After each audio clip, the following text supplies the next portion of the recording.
The Anchor Hocking Glass Corporation brings you Crime Photographer.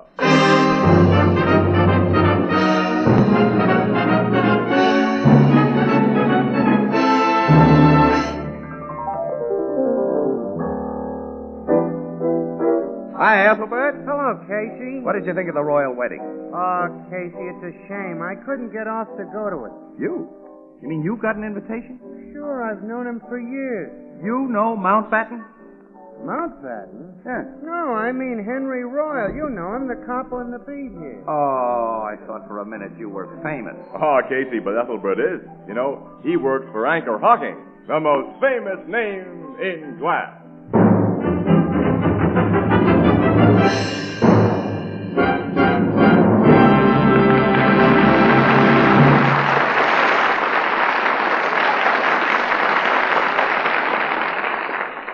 Good evening, ladies and gentlemen. This is Tony Marvin.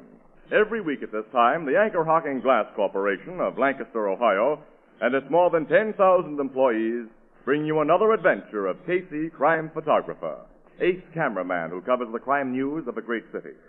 Written by Alonzo Dean Cole, our adventure for tonight, Earned Reward.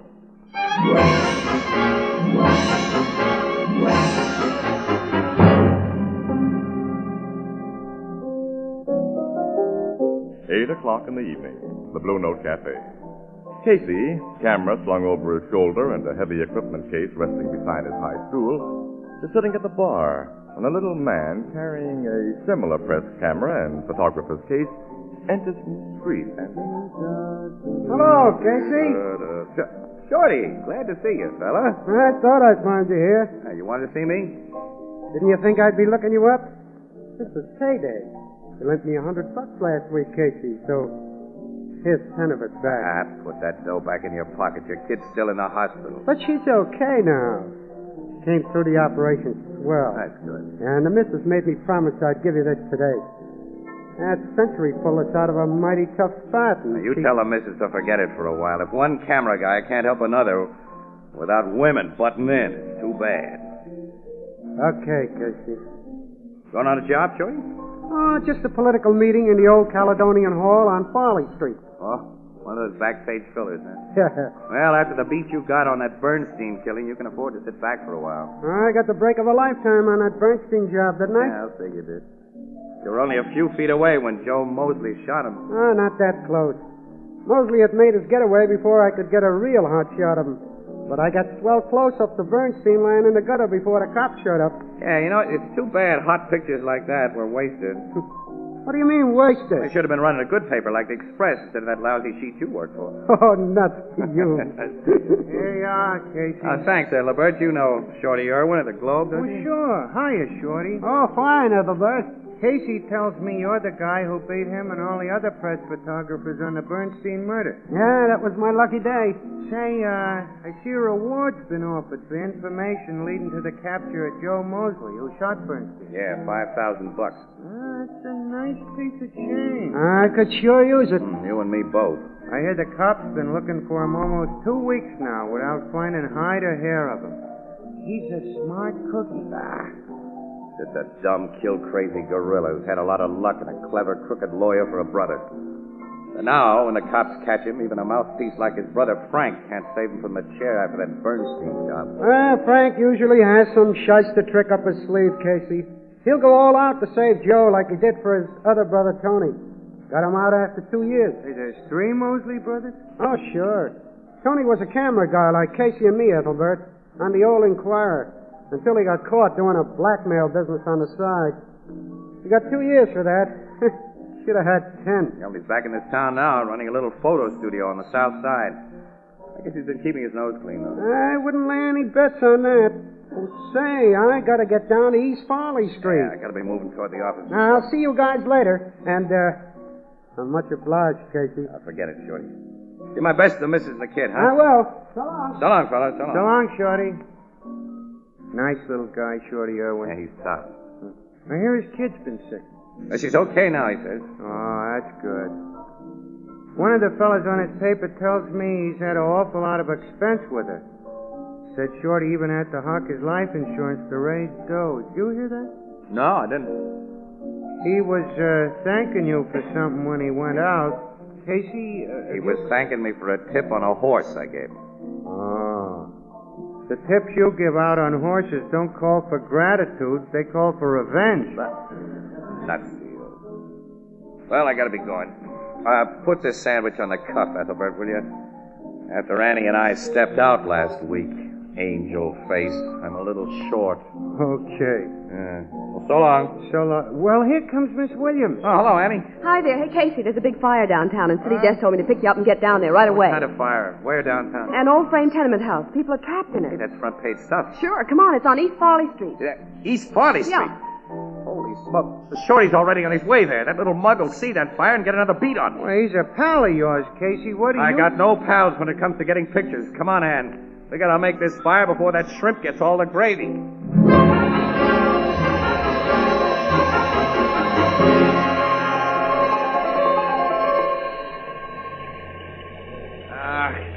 Annie, we missed the best part of it.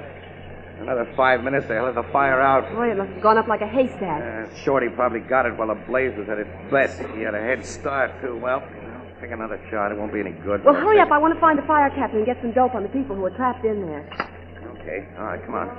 Captain Glennon ought to be in charge. Yeah, there he is. Hey, Cap! Hello, Casey. You just got here? Yeah. Hey, was Shorty Irwin here while it was going good? Yeah. I saw Shorty working his camera all over the place. Yeah, Annie, I knew it. Hey, Captain Glennon, the report we got was that several people were trapped in this tenement. We think one man was caught in there, but no one else. Oh, one man? A neighborhood bum who... Hey, Stanley, straighten out that number 2 hose line. Okay, Cap. You say the man was a neighborhood bum, Captain? Well, that's our guess, Miss Williams. This tenement had been condemned and was empty. An unidentified man was seen going into it tonight. Probably some poor devil who had no other place to sleep. Screams were heard from the rear, but we couldn't make any attempt at rescue. That's your story to phone in, Annie. Can't get any more until the ashes are cool enough for men to go in there. Well, that won't be long. The way we watered this place, you better stick around. Yeah, we will. Yeah, well, thanks for everything, Cap. See you later. So long, Casey. Hey, where are you going, Casey? The roof, one of those tenements back there. And May got a high-angle shot. Maybe Shorty didn't look at that. Come on. Okay. There's an alley here that we can cut through and save time. It's terribly dark. Yeah, these buildings here cut off what's left of the fire glow. I can't see a thing right here. Neither can I. I've got a guiding sense in the dark. Anyhow, give me a hand. I'll help you. Oh! Ow! Hey, what's the matter? Stumbled into something. Almost broke my big toe. Look at it. With this box. Did that kick you gave it make your toe feel better? I don't see anything funny. I don't see anything at all. All right, come on. We haven't got all night. Oh! What's the animal? I just stumbled into something. Hey, Casey, I almost fell, and I touched something warm and soft. What? Yeah, light a match. Light a match and see what it is. Okay. Good Lord. Hey, it's a man. Man lying on his face in blood. Here, hold the match while I get a look. Okay. The guy's still warm. Send him over and see. Casey! It's Shorty Irwin. Yeah, Shorty Irwin. Oh, wait a minute. He's not breathing. Oh, the match is gone out. Never mind the matches. Run back to the end of this alley and find a cop. Have somebody phone Logan at homicide and hurry. Yeah, okay, Casey. And get a doctor, Annie, quick. Maybe Shorty isn't dead. Yeah, I will. The guy's got a wife and a sick kid and he was broke. Who could have shot him? Who and why? What? Who's there? This is me, Jay. Only me.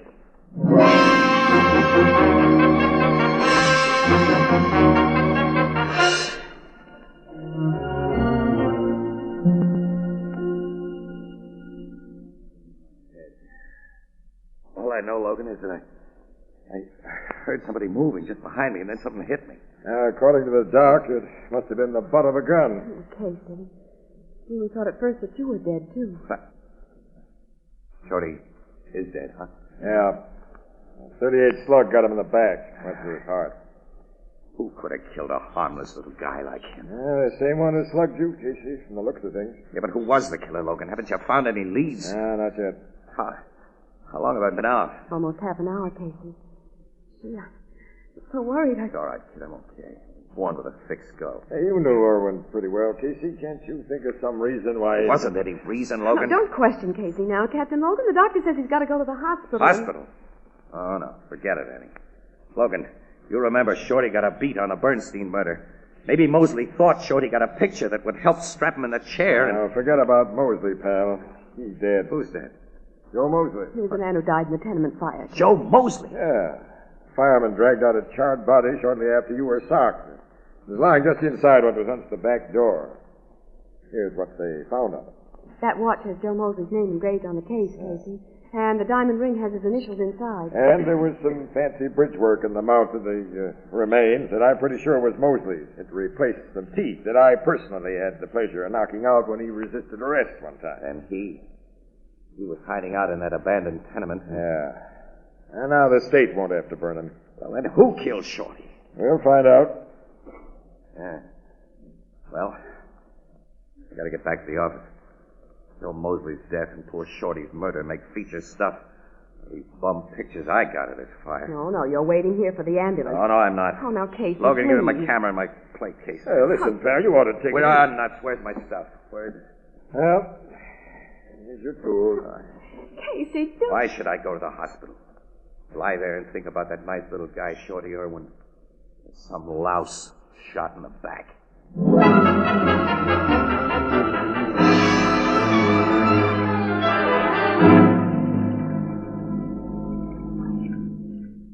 You're not fit to be working, Casey. That's Even all right. City Desk wants you to go home unless somebody Will you else lay takes off, it. please? Look, wait a minute, will you? I'm trying to develop these films that I shot. You got no business in the darkroom anyway, Annie. Okay, if you want me to go out. I'm sorry, kid. I'm sorry. I didn't mean that. Okay, I know. I understand. Let's see what I got here. Hey, I don't remember shooting anything from this angle. Here, let me see another. Annie. I didn't take these pictures. What? Well, there's a shot here of... Get on the phone outside and call Logan right away. Sure, will but you? what's it all about, Casey? What have you found? I won't be sure until I made a print of this negative. But I think I've got a picture of Shorty Irwin's murderer.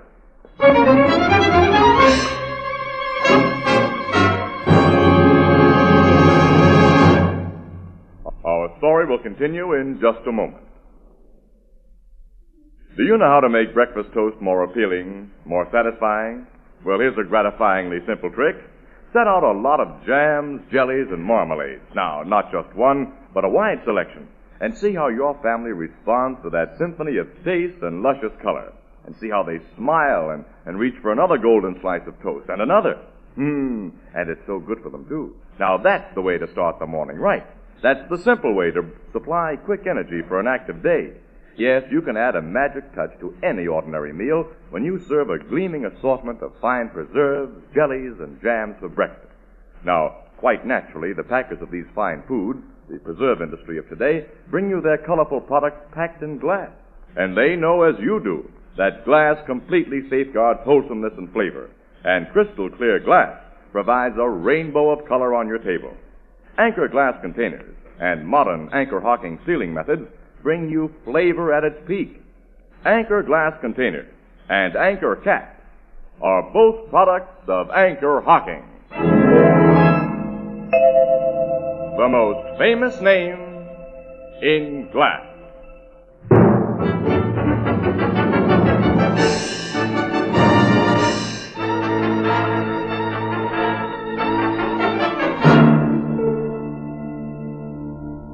How'd you get this picture, Casey? Logan, I didn't get it. Shorty got it. Shorty. Look, what did you do with the other equipment case, Logan? The one that you thought was Shorty's. I must have been so groggy. We opened it and found it empty. All the film's gone. That explains everything. Look, what do you see in this picture I brought you? Two guys walking up an alley with their backs turned. But one of them is looking around over his shoulder. You can see his face. And it's the face of Joe Mosley. Yeah, you're right. In spite of the watch, the ring, the bridge work, Joe Mosley wasn't burned up in that fire because Irwin was killed after the fire was almost out. That's right, Captain. It wasn't Mosley's body that was found. No, it was just some poor devil of Joe Mosley's size. With his stuff planted on him, teeth and all. Yeah, sure. And the old gag was pulled so good I almost fell for it. Almost. Well, you did fall for it, pal. Joe Mosley's brother, Frank, the lawyer's a smart guy. Frank knew that Joe couldn't beat the Bernstein rap once you cops got your mitts on. His only possible out was to make you think that he was dead, so he framed that fire. You think the other guy in this picture is Joe's brother, Frank? Sure. His face doesn't show, but he's Frank's build. If we can prove Frank was with Joe, we can nail him, too, as accessory. I've always wanted to get that tricky shite. Well, look, here's what I think happened. Yeah? Joe Mosley went into that tenement tonight and planted his watch and ring and an extra set of bridge work on another guy who'd been smuggled in there unseen, probably doped or already dead. And then started the fire, yelled a couple of times after the fire got going, and sneaked out the back way into that alley, where his brother Frank was waiting to see that everything went according to plan. Yeah, but where does Shorty Irwin fit in? Shorty went into the alley for the same reason I did, Logan. Get a picture of the fire from a new angle. He saw Joe and Frank up the alley where the fire glow made it bright. He probably thought of that $5,000 reward. He was a camera toter, so his first instinct was to get a picture first. He called the cops afterwards, where Shorty snapped his shutter and started to run, putting the film he just exposed into his case as he ran. And then Joe shot him in the back. And he was about to take the films from Shorty's case when we came into the alley. That's it, Annie. The box I stumbled over was really Shorty's equipment case. After Joe slugged me, he took the films from my case thinking that they were Shorty. Yeah, it must be the way it happened. So now we still have to find Joe and Frank Mosley. Yeah. I think I know how to get both of them. Where? What do you mean? All you got to do, Logan. Wait a minute. Before I pass out any more information, Logan, I want an understanding about that $5,000 reward. Reward? Yeah, I want it. I want it all. No divvies with you or any other cop. You rat. Huh? A pal of yours has been bumped off, and you'll help nail the guys who killed him only if you can collect $5,000. Logan. You heard him, Miss Williams. You honestly In my racket, we know what guys will do for money. Okay. I said I want the $5,000 and no divvies. I don't make any deals. No, out for the pot yourself now that I've shown a lot of cards. No, but I'd have a legitimate right to be out for it. I wasn't a personal friend of Shorty Irwin. You lout. Okay. I'm playing this my own way. And I'll see you later, Logan. Hey, Casey, wait for me. I'm not waiting for anybody. And the next time I see you, Logan, I think I'll knock your teeth out.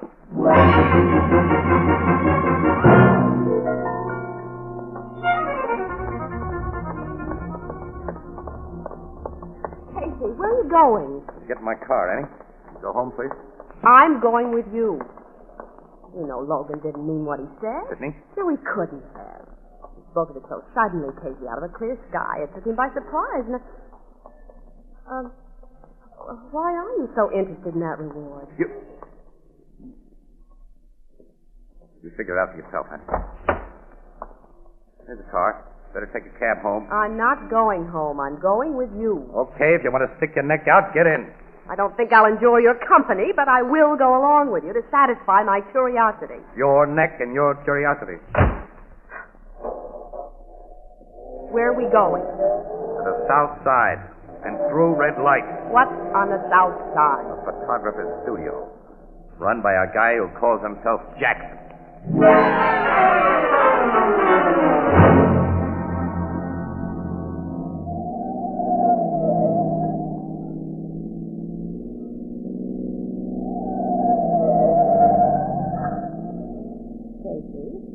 Now that you've thought out enough to tell me that one of Joe Mosley's brothers runs Jackson's studio, I would like Annie, to know... wait a minute. I'm sorry I acted like a heel to you, but with Logan, he made me so sore. Well, say for it, Logan, if you want to, but will you explain why you're going to call on this Jackson, who is really Tony Mosley? Well, Frank Mosley will want to have the films that Joe thinks that he took from Shorty's kit developed to make sure that they have the incriminating picture. And Tony... Mosley brother number 3 is the logical guy to do it. But they took the films in the alley, it's over an hour ago. I know. I don't think Frank would take a chance just driving to his place in a beeline. Laying even money that we get to Tony's about the same time they do. Well, if you're right, you can't capture a killer like Joe Mosley single-handed. Give you odds on that. Casey, you don't even carry a gun. Got one tonight. Borrowed it before we left headquarters. Oh. Well, Tony's joint's just up this block across the street. Parked right here. Studio's upstairs, place, huh? Yeah, on the second floor. Hardly anyone on the street. No policemen. Look, we can't take a chance on going up there. We're not going up there, Annie. You're staying right in the car. Oh, no. Yes, honey, look, I want you to be out here watching. If you don't see me come outside in 5 minutes, you make for that drugstore in the corner and phone the cops. Well, yeah, okay. All right, but if you have to call him in, make it very clear that I'm not splitting that reward.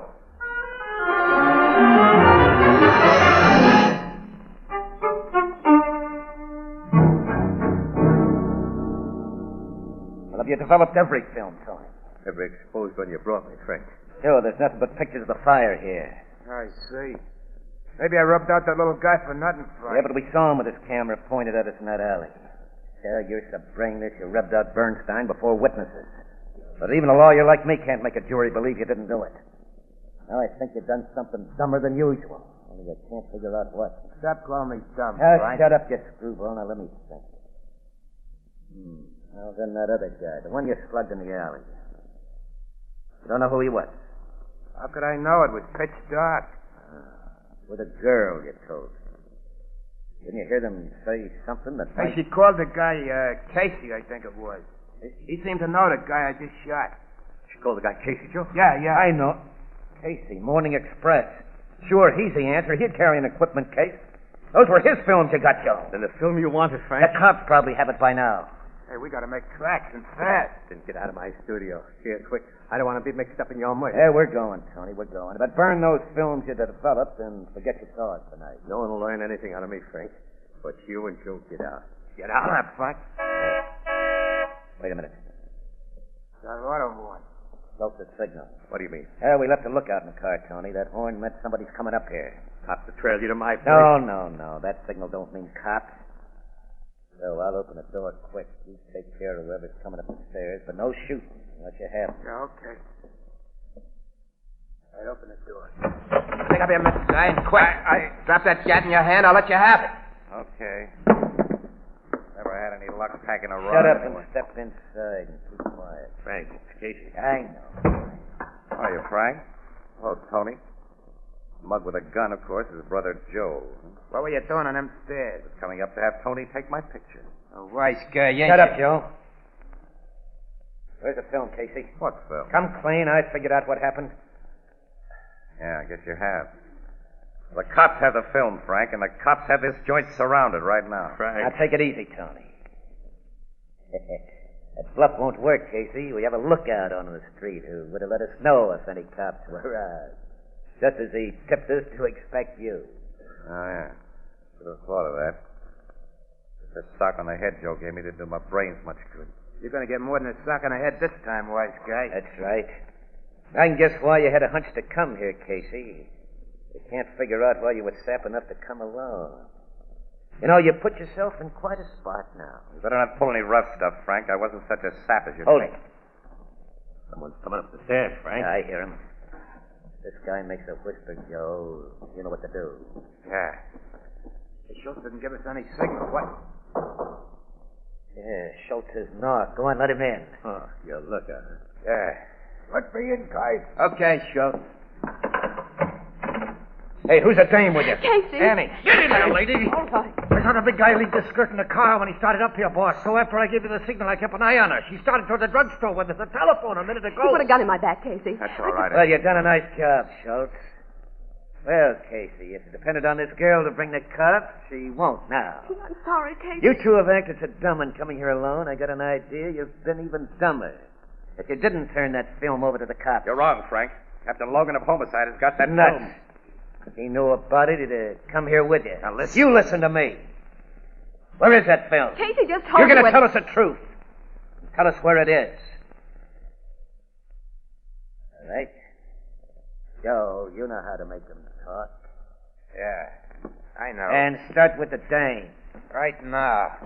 Let her go. Keep the guy covered, Schultz. He was too slow, Frank. breaking my arm, boss. Get my gun. Go. I'll fix him, Frank. Casey, look out! Got it. Now, Mr. Casey won't bother us for a long time. Mug socked me before I KO'd him with my gat. Oh, in fact, Joe Mosley gets away with it. I'm going to beat his head in. No, don't hit him again. Just don't. watch me. Hey, what's this? Joe's been shot. Come up, you guys. Get Stop! Hey, they're at the window and at the door. When your lookout came up here with Miss Williams, Mosley, it gave me a chance to post my You men. killed Joe. You killed my brother. I've saved the state expense. And if you make a move that gives me any excuse, I'll save it another bill for juice. Get the cuffs on him, boys. Logan, how did you know we came here? There's no way of keeping you quiet tonight, is there, Keith? You've recovered from another knockout. My head. Casey. That's all right, Eddie. I'm okay. Logan, I ask you, how did you know? I simply followed your car, you sap. You didn't think I'd let a bloodsucker like you collect the $5,000 reward. I see. It's all yours, Logan. You want it. You earned it. Only you want it. For Shorty Irwin's widow. Huh? Well, she's going to get it. Logan. I knew that was your idea from the first. And I got sore at you for trying to make a deal with me instead of coming clean. Shorty's picture earned that reward for his family, no matter what anyone did afterward. And the next time you infer that I'd cheat a widow and a kid, I'll knock your teeth out. Okay, Logan. I got it coming. Only just the teeth, please. Please don't anybody sock me on the head again tonight.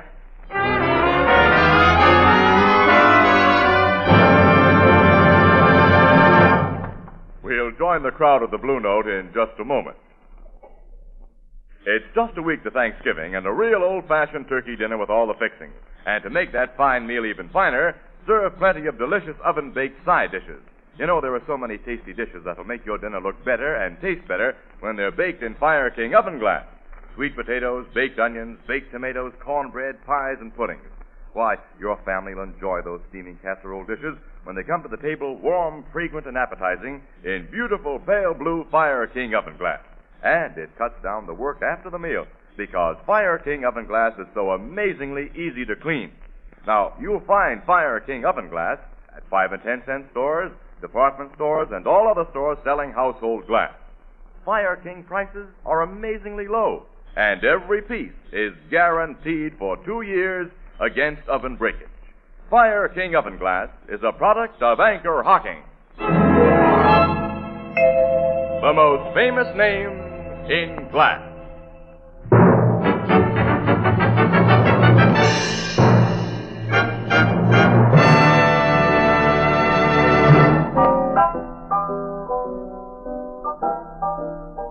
Hello, Miss Williams. Captain Logan. Hello, Ethelbert. Say, where's Casey? He's home in bed, Ethelbert, on Dr. Logan's orders. You sent the guy to bed, Captain? That's right, Ethelbert. And the 2 men I assigned to take him home have orders to make sure that's where he goes.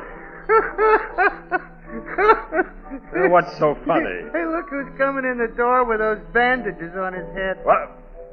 Casey! Hiya, folks. Meet my pal. Sergeant, I thought I told you to see that Casey... Wait a minute, Logan. That's not their fault. What do you mean?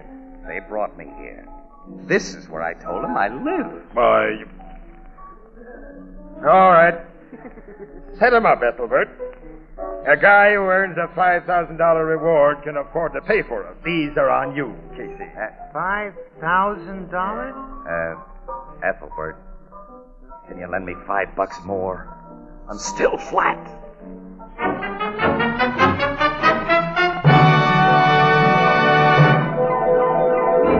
Crime Photographer, starring Stotts Cotsworth as Casey, is brought to you each Thursday by the Anchor Hocking Glass Corporation, makers of Fire King oven glass, Anchor glass containers, Anchor caps and closures. All products of Anchor Hocking, the most famous name in glass.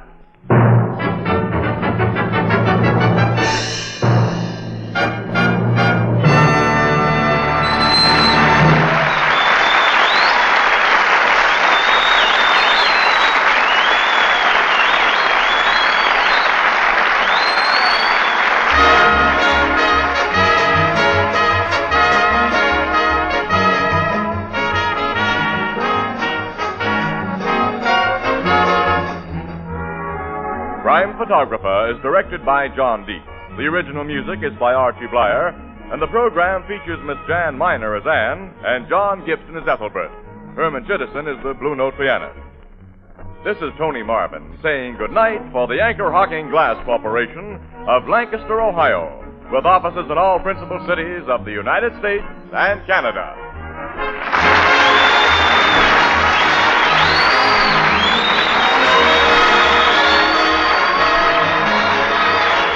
This is CBS, the Columbia Broadcasting System.